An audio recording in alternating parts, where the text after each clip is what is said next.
So after watching our team get smacked around by Georgia Tech, there's a whole lot of folks who are concerned, frustrated, irritated, whatever word you want to use. It's all out there right now in the Hurricanes family. So what I want to talk about today is what I think people are overlooking. There's people who have concerns all over the board about us not running the ball well enough, about taking poor angles on defense, about not wrapping up well enough, all kind of things that I'm seeing online. But there's one issue that just popped out to me watching this game that we've been struggling with for the last 10 to 15 years, and I'm not seeing anybody else talk about it. But I believe it's the biggest concern that we should all have watching this Georgia Tech game. Okay, so we'll talk about that. But first, my name is Jordan Harris. I'm your favorite host in the entire world, and this is Sports Truth. Please do like the video and subscribe to the channel. We are wanting and working towards reaching we want about 500 more subscribers by the end of this month. We want to get to 2,000. So please do help us reach that goal. My job is to entertain you, also educate every now and again. So if you feel entertained, if you feel educated, please do reward us by subscribing. I appreciate that. So my favorite person to listen to on TV is Shannon Sharp. One reason is because he is a Hall of Fame football player. That gives him instant credibility, right? But then also because he's entertaining. But then the last reason is because he's proven to me through what he has said on TV that he wasn't a Hall of Fame football player just because he was bigger and stronger than everybody, but also because he understands the game of football and he teaches the game of football so people like me and you can actually grasp what he's saying. So one thing I heard him mention one day, it like changed my perspective on football, and it was such a simple but profound statement that he made. And the statement was, football comes down to basic thing, one basic thing, and that basic thing is one man moving another man against his will. That's all that football is. And he says you have a defensive player, a defensive lineman, who looks across the line of scrimmage and says, I'm going that way. And then you have the offensive lineman who's on the other side of the line of scrimmage who says, to hell you are, you're not coming this way. You're going back that direction. That's basically what the entire game is about, right? Obviously, there's a whole lot of stuff that goes on in the plays, but that is the basis of football. And that's also the basis of what I believe is causing our Hurricanes to struggle right now. And it's the same thing that has caused our Hurricanes to struggle over the last 15, 20 years. And that is having a lot of flash, having a lot of athleticism, having all kind of flashy, but not enough nasty. That's the best way I can put it. We are flashy, not enough nasty. We've got athletic players on the field all over the place. If you get them into space, they'll score a touchdown. But what happens when you get the opposing team's running back who's meeting our linebacker right there at the line of scrimmage, and it's 4th and inches? Most of the time, that running back is going to figure out a way to get past our linebacker to get that first down. A lot of flashy, not enough nasty. Just to drive this point home, I dug up a few games that will bring up some nasty memories for y'all, probably. Unfortunately, it's going to have some nasty memories for you. But I want to go over this because it's a trend. And I thought that we had gotten past this issue whenever we brought in all of these big, strong, experienced defensive linemen and linebackers. I thought we had gotten past this issue. But these games in the past remind me of what we saw at Georgia Tech just this past Saturday. So first, Georgia Tech, just to remind you all, they had 11 completions. They ran the ball 48 times and had 271 rushing yards. We knew they couldn't pass it. We knew they were running, and it worked anyway. The next game we want to talk about is December 28th, 2023. Do you know what game this was? This is Rutgers. The Pinstripe. I think it was the Pinstripe Bowl. I think it was. So they had a guy named Kyle Monungai. I can't even, that name drives me crazy just hearing it today because I remember watching that game and they just kept saying his name and kept saying his name. And before the game, they just kept saying his name and kept saying his name. And at the end of the game, I'm like, well, I guess he is that guy. But anyway, they had 7 completions on the entire day. Rutgers had 7 completions.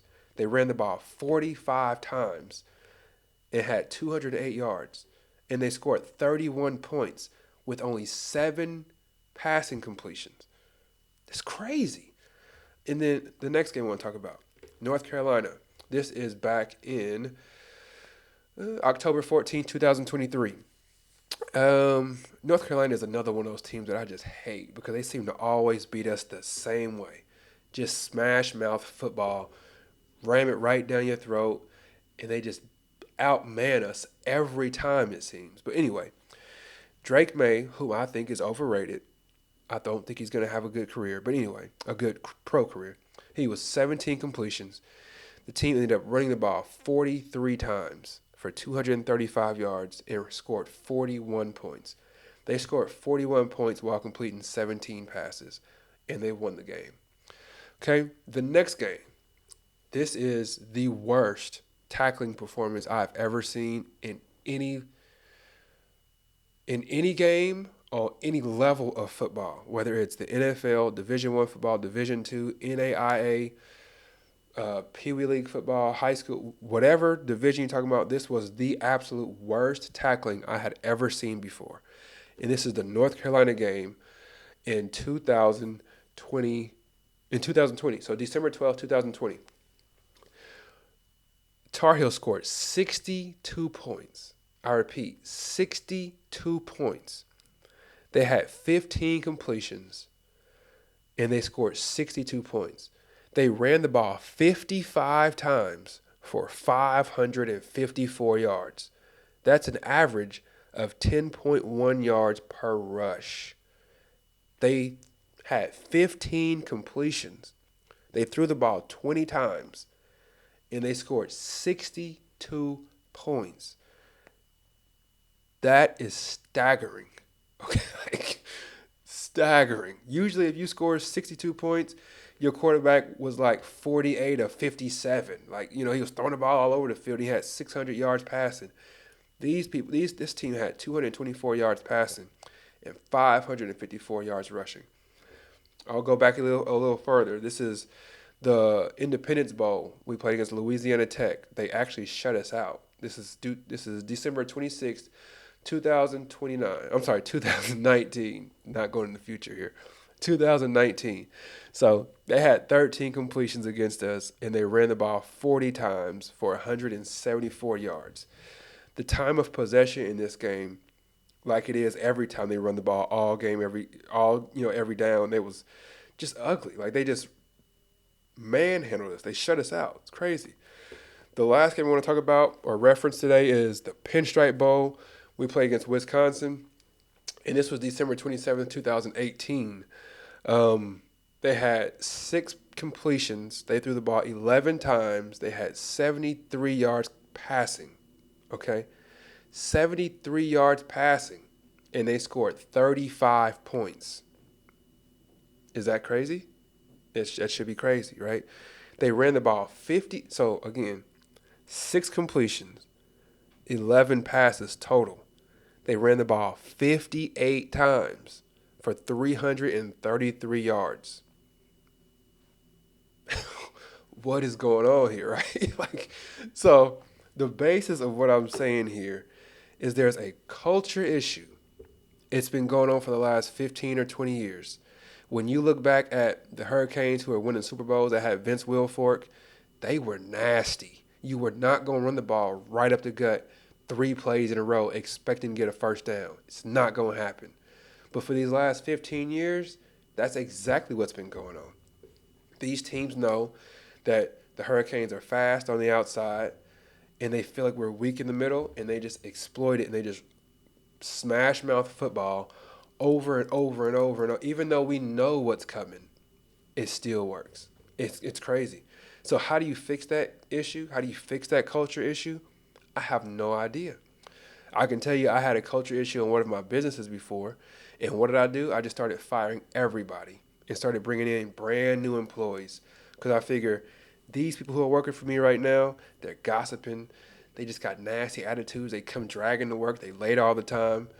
They too comfortable. Let's fire all of them and bring in brand new people Make sure these brand new people don't talk to the people who are leaving because we don't want them to rub off on the new people. Once all these bad people are out, I keep saying bad people. They're not bad people, but you get what I'm saying. Once all the employees who are problems, once they're gone, we can train all these new people on what we expect. And they'll have a brand new mindset and we'll go forward with that. That works in business. That does not work in a football team. You can't just tell all these players to leave and then bring in a new flock of players. That's not realistic. So how do you get your teams to be more physical up front? How do you tell your team to be more to embrace this smash mouth football and tell these other teams you're not running the ball right here? You might think you are, but you're not going to. How do we get them to do that? I have no idea. I'm hoping that some of y'all can ease my mind a little bit and say, oh, okay, Jordan, all you have to do in the game of football to change the culture is just do this. Let me know what your thoughts are. How do we change this culture that we've been struggling with for the last probably 15 years? These teams, they know that we've got people who are excellent in space. They know if you run it outside, left and right, if you toss the ball outside, we're probably going to be able to stop that. But when it comes down to just smash mouth football, where they're just like, I'm going to run the ball 55 times. I'm not going to throw it and allow your athletic corners and athletic safeties to intercept it and run it back. All we're going to do is run it every play. How do we get our players to stop bending to that? Like, I don't know what the answer is. I'm hoping y'all can tell me. But there's all kind of issues that this Georgia Tech game presented to us, and I've seen people talking about like poor angles, poor tackling, not our team not running the ball efficiently enough, relying on Cam Ward too much. But this part, I have not seen anybody talking about this. I have not seen anybody talking about the culture issue that has been plaguing our team for 15 years that simply says we are flashy, but we are not nasty. We love to be flashy. We do not want to get nasty. So let me know what y'all's thoughts are on that. Yeah, please do like the video, subscribe to the channel. You could be anywhere in the world, but you're here with me, and I truly appreciate that. So take care. God bless. Peace.